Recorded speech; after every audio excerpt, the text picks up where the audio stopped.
Want to know the secret to tearing paper so it looks fabulous? Stay tuned.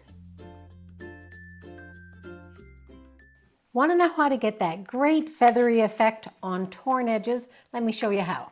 This is a piece of our two-tone paper, and what's great about it is that it has a white core. So when you tear it, you can see the white.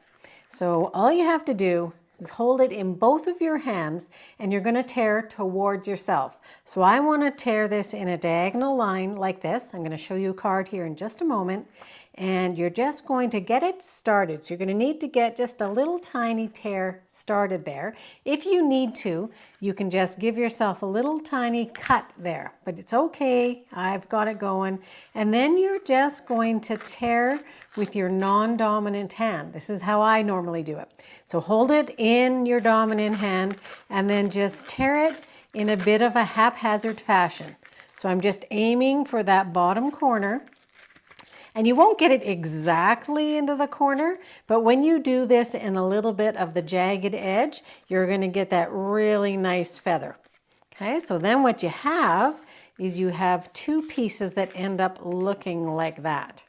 And here's a quick card to show you. Something like this so that you can use two sides of the paper for one card. Hope you like that tip. Please subscribe if you do, and be sure to check out my other videos over on YouTube.